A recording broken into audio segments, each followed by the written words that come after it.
Next resultant of n simple harmonic motions. n simple harmonic motions కనుక ఉన్నట్లయితే వాటి యొక్క రిజల్టెంట్ అనేది ఏ విధంగా ఉంటుంది? ఫర్ ఎగ్జాంపుల్ n వేవ్స్ ఉన్నాయి అనుకోండి, n వేవ్స్ కూడా ఒకే పాయింట్ దగ్గర యాక్ట్ అవుతున్నాయి, అప్పుడు రిజల్టెంట్ ఎంత వస్తుంది? మనం మీకు చెప్పొచ్చు, సార్ మీరు ఆల్రెడీ సూపర్ పొజిషన్ ప్రిన్సిపల్ చెప్పారు కదా, y is equal to y1 plus y2 plus y3 plus and so on yn అని చెప్పచ్చు కదా, మరి ఇప్పుడు మళ్ళీ ఇది ఎందుకు సార్ అని? అది చేయడం అనేది ఇక్కడ పాసిబుల్ కాదు. ఓకే, సూపర్ పొజిషన్ ప్రిన్సిపల్ చెప్పారు కదా sir already y is equal y1 plus y2 plus y3 and so on yn అని, అదే యూస్ చేసుకోవచ్చు కదా, మళ్ళీ ఇది ఎందుకు అనుకోవద్దు. అది ఎప్పుడు ఉపయోగపడుతుందంటే రెండు వేరు సోర్సెస్ నుంచి వచ్చేటువంటి లైట్ వేవ్స్ని మనం తీసుకోవడానికి అది ఉపయోగపడుతుంది. కానీ ఇక్కడ వచ్చేసరికి ఏమవుతుంది, ఒకే సోర్స్ నుంచి లైట్ వేవ్స్ వస్తాయి. కాబట్టి మనం ఇక్కడ ఏం చేస్తాం, resultant of n simple harmonic మోషన్స్ని కనుక్కొని ఇక్కడ వచ్చినటువంటి రిజల్ట్ని నెక్స్ట్ టాపిక్స్లో యూస్ చేసుకున్నాం. ఇది చాలా జాగ్రత్తగా వినండి, ఇది మీకు అర్థమైతేనే నెక్స్ట్ చెప్పేటువంటి కాన్సెప్ట్స్లో మనం ఈక్వేషన్స్ అనేవి ఏ విధంగా రాసామో అర్థమవుతుంది, లేకపోతే అర్థం కాదు. ఓకే, ఫర్ ఎగ్జాంపుల్ ఒక సోర్స్ నుంచి n నెంబర్ ఆఫ్ వేవ్స్ అని వస్తున్నాయి అనుకోండి, ఒక్కొక్క దాని యాంప్లిట్యూడ్ ఏ అనుకోండి, అదేవిధంగా ప్రతి దానికి మధ్యలో ఉన్నటువంటి కాన్స్టెంట్ ఫేజ్ డిఫరెన్స్ d అనుకుందాం. ఏమనుకుందాం, యాంప్లిట్యూడ్ అనేది స్మాల్ ఏ, అదేవిధంగా ఫేజ్ డిఫరెన్స్ అనేది డి. నెక్స్ట్ మొత్తం ఎన్ని సింపుల్ హార్మోనిక్ మోషన్స్ ఉన్నాయి అనుకుంటున్నాం, n నెంబర్ ఆఫ్ ఉన్నాయి అని అనుకుంటున్నాం. ఓకే, ఇప్పుడు ఈ మొత్తము కూడా ఒకటే పాయింట్ దగ్గర యాక్ట్ అయినాయి అనుకోండి, అప్పుడు దాని యొక్క రిజల్టెంట్ని మనం ఫైండ్ అవుట్ చేయాలి.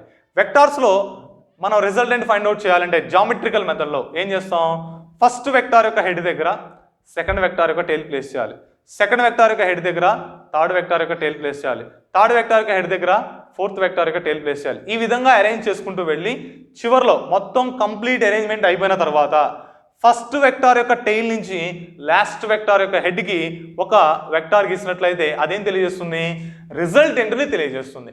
సరే ఇప్పుడు చూడండి, ఇక్కడ n నెంబర్ ఆఫ్ ఉన్నాయన్నాం కదా, అరేంజ్ చేద్దాం. ఇదిగోండి, ఇది first wave amplitude, nothing but first wave అనుకోండి, దీని యొక్క యాంప్లిట్యూడ్ ఎంత, స్మాల్ ఏ. నెక్స్ట్ రెండో వేవ్ ఉంది, ఈ రెండో వేవ్ కూడా ఎక్కడి నుంచి వస్తుంది, అదే సోర్స్ నుంచి వస్తుంది, కాకపోతే ఫేజ్ డిఫరెన్స్ అనేది కొంత ఉంది. ఇదిగోండి, ఇది సెకండ్ వేవ్ అనుకోండి, దీని యొక్క యాంప్లిట్యూడ్ కూడా ఏనే. ఈ రెండింటి మధ్యలో యాంగిల్ ఎంత అవుతుంది, డి. ఎందుకని, ఫేజ్ డిఫరెన్స్ ఎంత రాశాను, స్మాల్ డి అని రాశాను. నెక్స్ట్ రెండోది అయిపోయింది. ఈ మూడోది ఏం చేయాలి, సెకండ్ దాని హెడ్ దగ్గర థర్డ్ దాని టెయిల్ ప్లేస్ చేయాలి, ఇలా ప్లేస్ చేశాను. ఇప్పుడు ఈ రెండింటి మధ్యలో ఉండేటువంటి యాంగిల్ ఎంత, స్మాల్ డి. ఇప్పుడు మళ్ళీ అదేవిధంగా ఫోర్త్ది ప్లేస్ చేశాను, ఈ ఫోర్త్ దానికి థర్డ్ దానికి మధ్యలో ఉన్నటువంటి యాంగిల్ ఎంత, డి. ఈ విధంగా ఎన్ని అయితే అన్ని, 10 ఉంటే 10, 20 ఉంటే 20, 100 ఉంటే 100 మొత్తం అరేంజ్ చేసుకొని తర్వాత ఏం చేయాలి, ఫస్ట్ వెక్టార్ యొక్క టెయిల్ నుంచి లాస్ట్ వెక్టార్ యొక్క హెడ్కి ఒక వెక్టార్ గీయాలి, స్ట్రైట్ లైన్. ఇదేం తెలియజేస్తుంది, resultant of all these vectors. ఈ మొత్తం వెక్టార్స్ యొక్క రిజల్టెంటే ఈ క్యాపిటల్ ఆర్. ఓకే, ఈ మొత్తాన్ని కూడితే మనకి క్యాపిటల్ ఆర్ వస్తుంది. ఈ క్యాపిటల్ ఆర్ అనేది ఫస్ట్ వెక్టార్తో మనకి తీటా యాంగిల్ చేస్తుంది అని మనం అనుకుందాం. ఓకే, ఇప్పుడు మనం ఏం కనుక్కోవాలి అంటే ఈ క్యాపిటల్ ఆర్ ఎంత అవుతుంది, అదేవిధంగా ఈ తీటా ఎంత అవుతుంది, ఈ రెండింటిని ఫైండ్ అవుట్ చేయాలి. సరే, ఏ విధంగా ఫైండ్ అవుట్ చేయాలో చూడండి. ఈ మొత్తాన్ని కూడితేనే మనకు ఆర్ వచ్చేది. ఈ ఆర్ అనేటువంటి వెక్టార్కి రెండు కాంపోనెంట్స్ ఉంటాయి, హారిజాంటల్ కాంపోనెంట్ ఉంటుంది, వెక్టార్ కాంపోనెంట్ ఉంటుంది. మీకు ఆల్రెడీ ఫస్ట్ ఇయర్లో చెప్పుకున్నాం, ఒక వెక్టార్ని రెండుగా ఎలా రిజాల్వ్ చేయాలనేది. ఫర్ ఎగ్జాంపుల్ ఒక వెక్టార్ ఏ అనేటువంటి వెక్టార్ ఉందనుకోండి, దాన్ని రెండుగా రిజాల్వ్ చేయాలంటే ఒకటేమో ఏ కాస్ థీటా అయింది, ఇంకొకటి ఏ సైన్ థీటా అయింది. ఏ కాస్ థీటా ఎటు తీసుకోవాలి, తీటా అనేటువంటి వాల్యూ ఎటువైపు అయితే ఉందో అటువైపు కాస్ థీటా టర్మ్ తీసుకుంటాం, దానికి పర్పెండిక్యులర్ డైరెక్షన్లో సైన్ థీటా టర్మ్ తీసుకుంటాం. ఫర్ ఎగ్జాంపుల్ ఇది ఏ అనుకోండి, ఇక్కడ తీటా ఉంది వాల్యూ, ఈ డైరెక్షన్లో ఉండేది ఏ కాస్ థీటా, ఈ డైరెక్షన్లో ఉండేది ఏ సైన్ థీటా. అదేవిధంగా ఇక్కడ ఆర్ని కూడా నేను రెండుగా విడగొట్టుకుంటున్నా, ఒకటి ఆర్ కాస్ థీటా, ఇంకొకటి R sine theta. R cos theta అనేది హారిజాంటల్ డైరెక్షన్లో ఉంది, ఆర్ సైన్ థీటా అనేది వర్టికల్ డైరెక్షన్లో ఉంది అనుకుందాం. అయితే ఇప్పుడు ఈ ఆర్ కాస్ థీటా దేని వల్ల వస్తుంది, ఈ మొత్తాన్ని కూడితేనేగా. ఆర్ సైన్ థీటా కూడా ఈ మొత్తాన్ని కూడినప్పుడు వచ్చేది, అంటే ఆర్లో కొంత పార్టే ఇవి. ఈ ఆర్ కాస్ థీటా ఎలా వస్తుంది అంటే మనం తీసుకున్నటువంటి వెక్టార్స్ యొక్క టోటల్ హారిజెంటల్ కాంపోనెంటే ఆర్ కాస్ థీటా సమానం. అర్థమవుతుంది? ఇదిగోండి, ఫస్ట్ వెక్టార్లో హారిజెంటల్ కాంపోనెంట్ కొంత ఉంటుంది, సెకండ్ వెక్టార్లో హారిజెంటల్ కాంపోనెంట్ కొంత ఉంటుంది, థర్డ్ వెక్టార్లో హారిజెంటల్ కాంపోనెంట్ కొంత ఉంటుంది, ఫోర్త్ వెక్టార్లో హారిజెంటల్ కాంపోనెంట్ కొంత ఉంటుంది. అంటే ఇలా అన్ని వెక్టార్స్లో హారిజెంటల్ కాంపోనెంట్స్ అన్నింటినీ కనుక్కొని ఆ మొత్తాన్ని యాడ్ చేస్తే ఏమొచ్చుద్ది, ఆర్ కాస్ థీటా వచ్చింది. అదేవిధంగా అన్ని వెక్టార్స్కి కూడా పర్పెండిక్యులర్ కాంపోనెంట్ ఉంటుంది కదా, ఆ పర్పెండిక్యులర్ కాంపోనెంట్స్ మొత్తాన్ని యాడ్ చేస్తే వస్తుంది ఆర్ సైన్ థీటా వస్తుంది. ఇప్పుడు ఈ ఆర్ కాస్ థీటాని ఈ ఆర్ సైన్ థీటాని మనం ఫైండ్ అవుట్ చేయాలి. ఏ విధంగా ఫైండ్ అవుట్ చేయాలో చూద్దాం. R cos theta equal to ఏమని చెప్పామమ్మా, అన్ని వెక్టార్స్ యొక్క హారిజెంటల్ కాంపోనెంట్స్ని యాడ్ చేస్తే ఆర్ కాస్ థీటా వస్తుంది అని చెప్పాను. ఇది ఫస్ట్ వెక్టార్ ఏ డైరెక్షన్లో ఉంది, హారిజెంటల్ డైరెక్షన్లోనేగా, అంటే ఫస్ట్ వెక్టార్ యొక్క హారిజెంటల్ కాంపోనెంట్ ఎంత అయింది, ఏ అయింది. కాబట్టి ఇక్కడ ఏం రాస్తాం, ఏ ప్లస్. నెక్స్ట్ ఇప్పుడు రెండో వెక్టార్ చూడండి, ఇది వెక్టార్. ఈ రెండో వెక్టారు హారిజెంటల్ ఎంత యాంగిల్ చేస్తుంది, డి యాంగిల్ చేస్తుంది. దీన్ని విడగొట్టాను అనుకో ఏమవుతుంది, ఏ కాస్ డీనేగా అయ్యేది. ఇక్కడ చూసుకోండి, ఏ అనేటువంటి వెక్టారు థీటా యాంగిల్ చేస్తూ ఉంటే హారిజెంటల్ డైరెక్షన్ ఎంత వచ్చింది, ఏ కాస్ థీటా వచ్చింది. ఇప్పుడు ఇక్కడ కూడా స్మాల్ ఏ అనేటువంటి వెక్టారు ఎక్స్ యాక్సిస్ ఎంత యాంగిల్ చేస్తుంది, డి యాంగిల్ చేస్తుంది. కాబట్టి దీని యొక్క హారిజెంటల్ కాంపోనెంట్ ఎంత అయింది, ఏ కాస్ డి అయింది. కాబట్టి సెకండ్ వెక్టార్ యొక్క హారిజెంటల్ కాంపోనెంట్ ఎంత, ఏ కాస్ డి. నెక్స్ట్ అదేవిధంగా ఇది third vector. Third vector horizontal ఎంత యాంగిల్ చేస్తుందమ్మా, 2D చేసింది. ఇదిగోండి ఇటువైపు డి, ఇది ప్యారలల్ రేగా, ఈ రేని నేను ఇక్కడికి ఇస్తున్నా. ఈ రెండింటి మధ్యలో యాంగిల్ ఎంత అవుతుంది, డి. అర్థం కావట్లేదా, ఇదిగోండి ఇది సెకండ్ వెక్టారు, ఇది థర్డ్ వెక్టారు. సెకండ్ వెక్టార్కి థర్డ్ వెక్టార్కి మధ్యలో యాంగిల్ స్మాల్ డి. ఓకే, అదేవిధంగా థర్డ్ వెక్టార్ కూడా ఏం చేస్తుంది, సెకండ్ వెక్టార్ కూడా ఏం చేస్తుంది, హారిజెంటల్తో డి యాంగిల్ చేస్తుంది. అర్థమవుతుందా, థర్డ్కి సెకండ్కి మధ్యలో యాంగిల్ డి, సెకండ్కి ఫస్ట్కి మధ్యలో యాంగిల్ డి, టోటల్ యాంగిల్ ఎంత 2D. అప్పుడు ఇక్కడ ఏమవుతుంది, ఏ కాస్ 2D అయింది. అంటే ఇక్కడ ఏం రాస్తాం, ఏ కాస్ 2D అని రాసుకుంటాం. నెక్స్ట్ అదేవిధంగా ఇప్పుడు థర్డ్ వెక్టార్ తీసుకున్నాను అనుకోండి, సరే థర్డ్ కాదు ఫోర్త్ తీసుకున్నా. ఫోర్త్కి థర్డ్కి మధ్యలో యాంగిల్ డి, థర్డ్కి సెకండ్కి మధ్యలో డి, మళ్ళీ థర్డ్కి ఫస్ట్ దానికి మధ్యలో డి. మొత్తం ఈసారి ఎన్ని వస్తాయి, 3Ds వస్తాయి. కాబట్టి ఈసారి ఏమవుతుంది, ఏ కాస్ 3D అయింది. ఈ విధంగా రాసుకుంటూ పోవాలి. ఎన్ని ఉంటాయి, ఇక్కడ ఎన్ ఉన్నాయి అనుకున్నా, అంటే ఎన్డి కాదు, n-1 × d అయింది. ఎందుకంటే ఇదిగోండి ఇది ఫస్ట్ది, ఫస్ట్ దానికి కాస్ థీటా ఏం లేదు. సెకండ్ దిగో, ఫస్ట్ దానికి ఏ రాసాను డైరెక్ట్గా, సెకండ్ దానికి ఏ కాస్ డి వచ్చింది, థర్డ్ దానికి ఏ కాస్ 2D వచ్చింది, ఫోర్త్ దానికి ఏ కాస్ 3D వచ్చింది, ఫిఫ్త్ దానికి కాస్ 4D వచ్చింది, సిక్స్త్ దానికి కాస్ 5D వచ్చింది. అంటే ఎంతైతే నెంబర్ ఉందో దానికి ఒకటి తగ్గించి రాసుకోవాలి. అప్పుడు అన్సోన్ ఏమవుతుంది, ఏ కాస్ ఆఫ్ n-1 × d అవుతుంది. ఇవి హారిజెంటల్ కాంపోనెంట్స్. నెక్స్ట్ అదేవిధంగా వర్టికల్ రాశాను అనుకోండి, R sine theta equal to vertical రాసినట్లయితే ఫస్ట్ వెక్టార్కి వర్టికల్ కాంపోనెంట్ ఏమైనా ఉంటుందా, ఉండదు. ఇది మొత్తం కూడా హారిజెంటల్ డైరెక్షన్లోనే ఉంది, అంటే వర్టికల్ ఏం లేదు. కాబట్టి 0 ప్లస్ రెండో వెక్టార్ హారిజెంటల్ కాంపోనెంట్ ఎంత అన్నాం, ఏ కాస్ డి అన్నాం. వర్టికల్ ఏమైంది, ఏ సైన్ డి. మూడవ దానికి హారిజెంటల్ కాంపోనెంట్ ఎంత, ఏ కాస్ 2D. వర్టికల్ కాంపోనెంట్ ఏమైంది, ఏ సైన్ 2D అయింది. ఇలా రాసుకుంటూ పోయామనుకో చివరిదాకా ఏమొస్తాయి, ఏ సైన్ n-1 × d వస్తుంది. ఇప్పుడు మనం ఏం చేయాలి, ఈ ఆర్ కాస్ థీటా ఫామ్ని సాల్వ్ చేయాలి, ఆర్ సైన్ థీటాని సాల్వ్ చేయాలి. రెండింటిని సాల్వ్ చేస్తే ఆర్ కాస్ థీటాకి ఒక వాల్యూ వచ్చింది, ఆర్ సైన్ థీటాకి ఒక వాల్యూ వస్తుంది. ఆ రెండింటిని స్క్వేర్ చేసి యాడ్ చేసుకుంటే ఆర్ వచ్చింది, డివైడ్ చేస్తే థీటా వచ్చింది. సరే, ఏ విధంగా సాల్వ్ చేయాలి అనేది చూద్దాం. ఇప్పుడు ఏం చేద్దాం అంటే, ఇది ఈక్వేషన్ 1 అనుకోండి, దీని ఈక్వేషన్ 2 అనుకోండి. ఏం చేస్తున్నానంటే multiplying equation 1 with 2 sin d/2. Equation 1ని 2 sin d/2తో మల్టిప్లై చేస్తున్నా రెండు వైపులా. ఏమొస్తుంది, R cos theta into 2 sin d/2 equal to, next ఇక్కడ ఈ మొత్తంలో ఒకటి కామన్గా ఉంది, ఏ కామన్గా ఉంది, ఏ బయట రాద్దాం. నెక్స్ట్ ఫస్ట్ దాంతో 2 sin d/2 మల్టిప్లై చేయాలిగా, అంటే ఫస్ట్ టర్మ్ ఏమొస్తుంది, 2 sin d/2 వస్తుంది. ప్లస్ రెండవది ఏ కాస్ డి ఉంది, ఏ బయటికి పోయింది, ఎంత మిగిలిద్ది, కాస్ డి మిగిలిద్ది. కాబట్టి దీన్ని 2 cos d into sin d/2 రాసుకోవచ్చుగా. నెక్స్ట్ అదేవిధంగా ఎంతవరకు అయిపోయింది, ఏ కాస్ డి వరకు అయిపోయింది. ఈసారి ఏ కాస్ 2d రాద్దాం. ఏ కాస్ 2d అంటే ఏ బయటికి పోయింది, కాబట్టి 2 × cos 2d into sin d/2. Okay, ఇదిగోండి ఈ ఏ కాస్ 2dలో ఏ బయట రాసేసాం, కాస్ 2d ఉంది కాబట్టి కాస్ 2d ఇంటూ దేంతో మల్టిప్లై చేస్తున్నా 2 sin d by 2తో మల్టిప్లై చేస్తున్నా కాబట్టి 2 ఇంటూ sin d by 2 రాసా.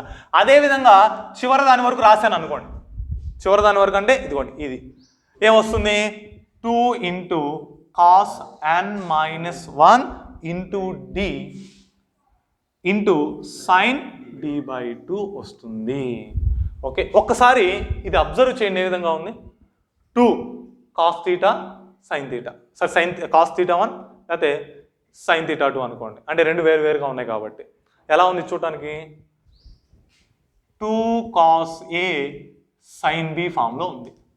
2 cos a sin b అంటే ఏం రాస్తాం, sin of a plus b minus sin of a minus b. sin of a plus b minus sin of a minus b చేస్తే ఎంత వచ్చింది 2 cos a sin b వస్తుంది. Trigonometry ఇంటర్మీడియట్లో వస్తుంది. ఇప్పుడు ఆ ఫార్ములా ప్రకారం మొత్తాన్ని ఎక్స్పాండ్ చేద్దాం, ఏమేమి వస్తాయో చూద్దాం. Equal to a into 2 sin d by 2, దీన్ని మార్చేది ఏం లేదు మనం, ఇందులో ఉంది ఒకటే టర్మ్. రెండో టర్మ్ చూడండి cos a ప్లేస్లో ఎంత ఉంది స్మాల్ d ఉంది, b ప్లేస్లో ఎంత ఉంది d by 2 ఉంది. ఇక్కడ ఏమొచ్చింది sin of a plus b వస్తుంది, అంటే d plus d by 2, d plus d by 2 ఎంత 3d by 2, అంటే ఇక్కడ ఏమొస్తుంది sin 3d by 2 first term. రెండో టర్మ్ వచ్చేసరికి sin of a minus b, ఏ ప్లేస్లో ఎంత ఉంది స్మాల్ d ఉంది, b ప్లేస్లో ఎంత ఉంది d by 2 ఉంది, అప్పుడు d మైనస్ d by 2 నే అయ్యేది, d మైనస్ d by 2 అంటే ఎంత d by 2, కాబట్టి sin d by 2 వస్తుంది. ప్లస్ తర్వాత రెండో ఇది చూడండి ఈ టర్మ్లో cos 2d sin d by 2 ఉంది. ఈసారి ఏ ప్లేస్లో ఎంత ఉన్నట్టు 2d ఉన్నట్టు, b ప్లేస్లో ఎంత ఉన్నట్టు d by 2 ఉన్నట్టు. ఇప్పుడు ఈ రెండు ఈ ఫార్ములాలో సబ్స్టిట్యూట్ చేయండి. sin of a plus b అన్నాం, sin of 2d plus d by 2 ఎంత 5d by 2, 2d plus d by 2 అంతే 5d by 2.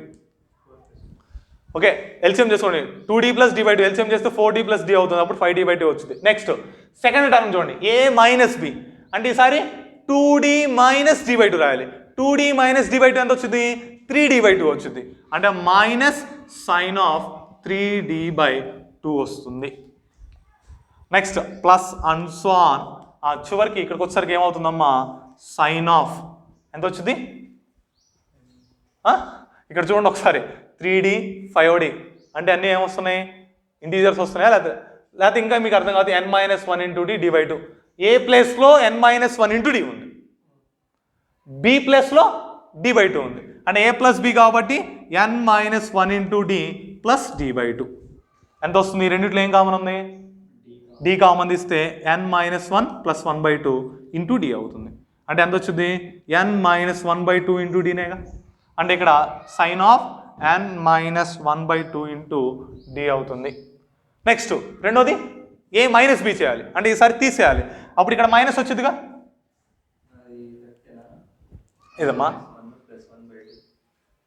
అంతే కదా మైనస్ 1 ప్లస్ 1 by 2, అరే మైనస్ 1 ప్లస్ 1 by 2 ఎల్సిఎం చేయి, మైనస్ 2 ప్లస్ 1 by 2 ఎంత వచ్చింది మైనస్ 1 by 2 వచ్చింది. ఎల్సిఎం రెండుది చేయాలి, దీని ఒకదాన్ని చేసా మైనస్ 1 ప్లస్ 1 by 2 ఇంతవరకు మాత్రం నేను సాల్వ్ చేశాను. ఇది దీనికి చేస్తే 2 అని రాసుకోవచ్చు, ప్రాబ్లం లేదు, అంటే మనకి కరెక్ట్గా ఉంటుంది, అంటే మన క్యాన్సిలేషన్కి కరెక్ట్గా ఉంటుంది కాబట్టి అలా చేస్తున్నా. ఓకే సరే, నెక్స్ట్ ఇప్పుడు రెండో టర్మ్ ఏంటిది a ప్లస్ b అయిపోయింది, n minus 1 into d plus d by 2. ఇది కొంచెం చూడమ్మా, ఈ టర్మ్లో a ప్లేస్లో n మైనస్ 1 ఇంటూ d ఉంది, b ప్లేస్లో d by 2 ఉంది, ఇక్కడ a ప్లస్ b కావాలి కాబట్టి n minus 1 into d plus d by 2 అది చేస్తే నాకు ఇంత వచ్చింది n minus 1 by 2 into d, ఆ వాల్యూని ఇక్కడ రాశాను.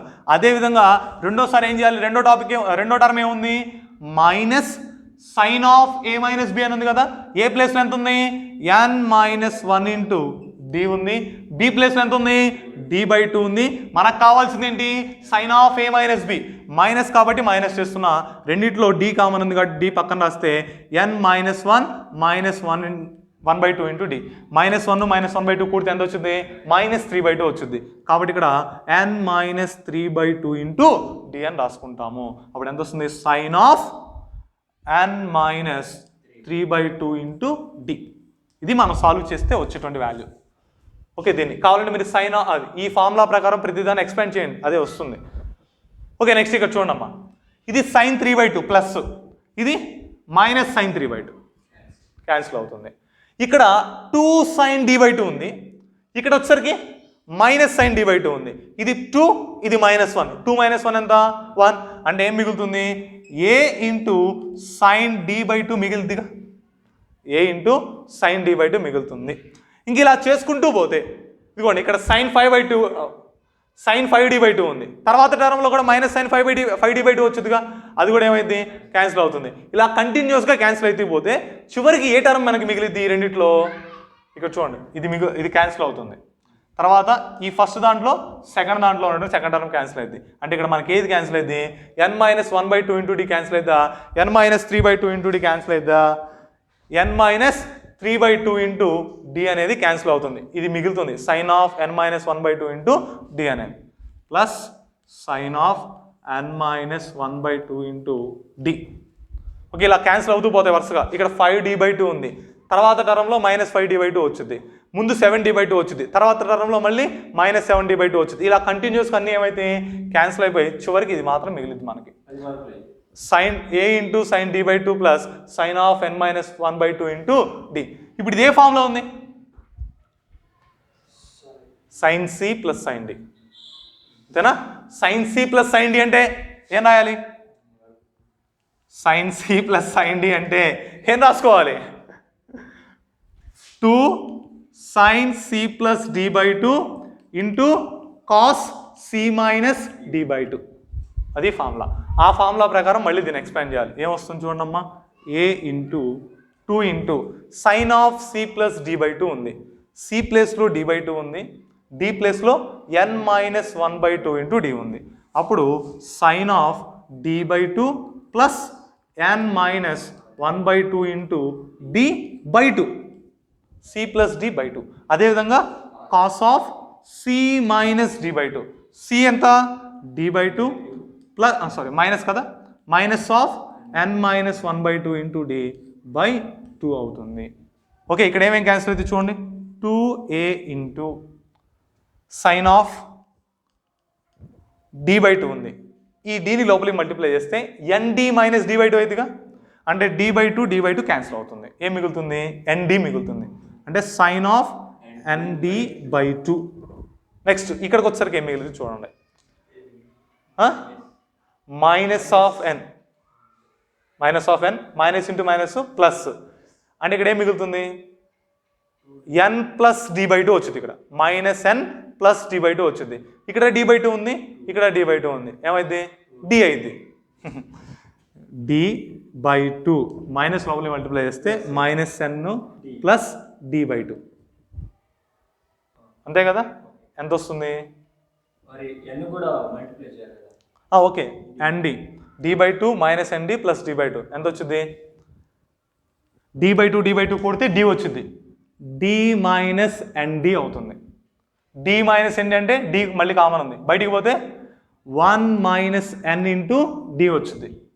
దీన్ని minus of n-1 into d అని రాసుకోవచ్చుగా. Minus of n-1 into d రాస్తే ఎంత వచ్చింది? ఇక్కడ cos of minus n-1 into d/2 అవుతుంది. అయితే ఇక్కడ దీన్ని నేను ప్లస్సే రాస్తున్నా, మైనస్ రాయట్లా. ఎందుకని? కాస్ ఆఫ్ మైనస్ తీటా ఎంత?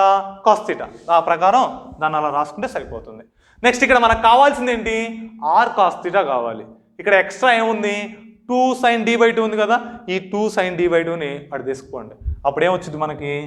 Are cos theta equal to 2a into sine and d/2 by 2 into sine d/2 into cos of n-1 into d/2 అవుతుంది.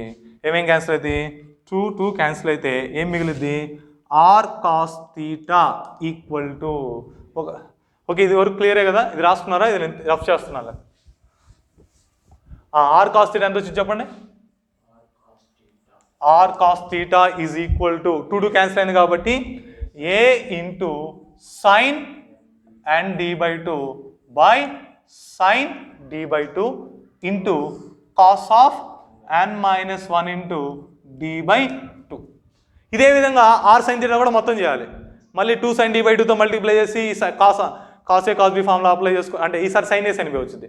ఆ ఫార్ములా అప్లై చేసుకుని మొత్తం చేస్తే ఏమొచ్చింది మళ్ళీ r sin theta equal to a into sign n/d/2 by sine d/2 into sine of n-1 into d/2 వచ్చింది. కావాలంటే మీరు చేసి చూసుకోండి, ఫార్ములా ప్రకారం ఇది వస్తుంది. ఇప్పుడు మనకి ఏం కావాలి, r కావాలి, తీటా కావాలి.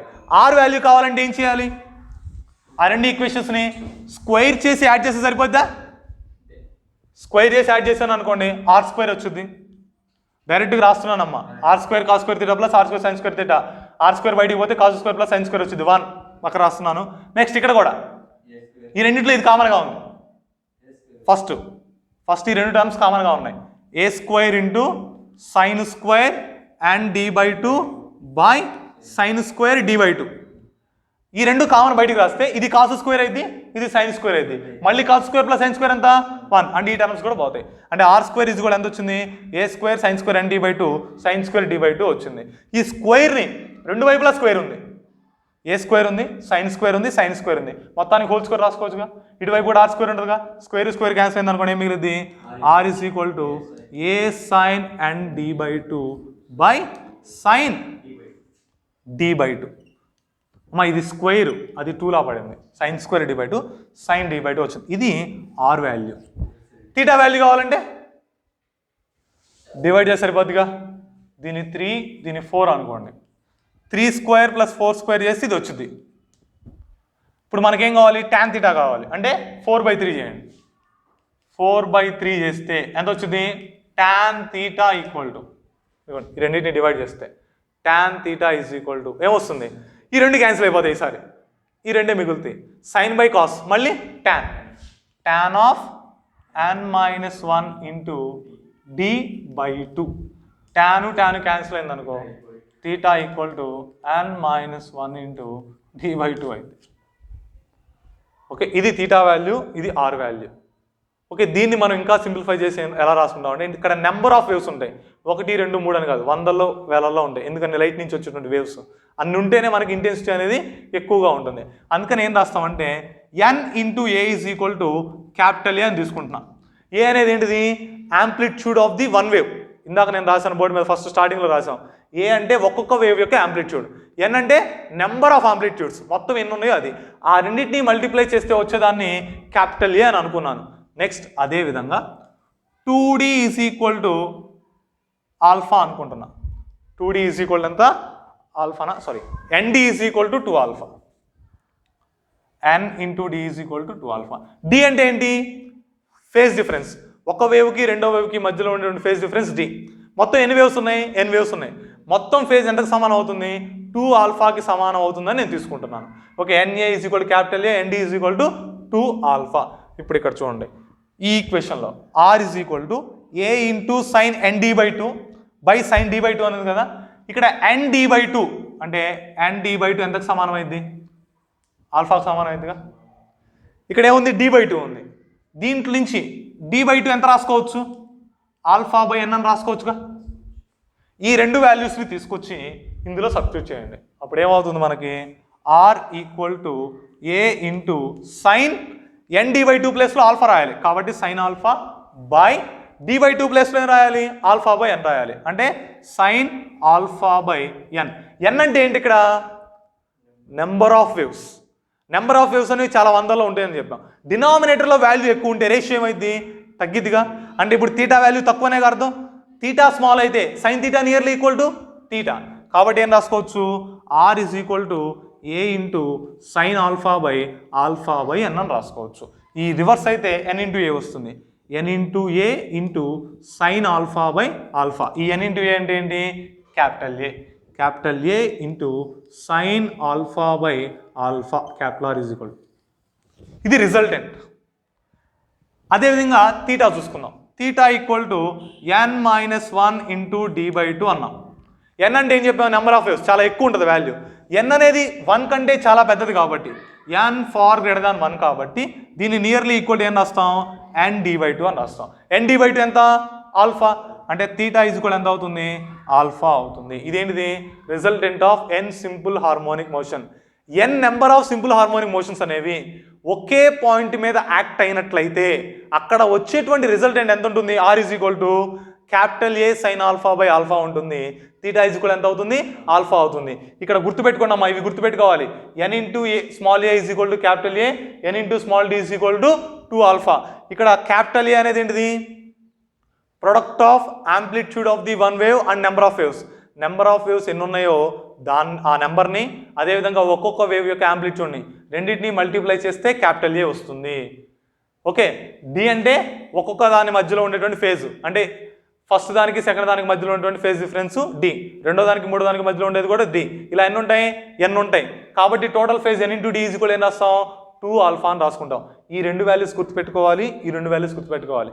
ఇప్పుడు చెప్పినటువంటి టాపిక్ అనేది మీకు ఎగ్జామ్లో రాదు, అడగరు, కానీ ఇది అవసరం. ఎందుకని అవసరం అంటే ఈ ఫార్ములా ద్వారానే మనకు తర్వాత 3 టాపిక్స్ ఉంటాయి. ఆ 3 టాపిక్స్లో కూడా ఏ వాడతాం, A sine alpha theta equal alpha అని. ఇది అర్థమైతేనే నెక్స్ట్ టాపిక్ చెప్పేటప్పుడు అది ఎలా రాశానో అర్థమైంది. జాగ్రత్తగా అర్థం కాకపోతే 1కి 2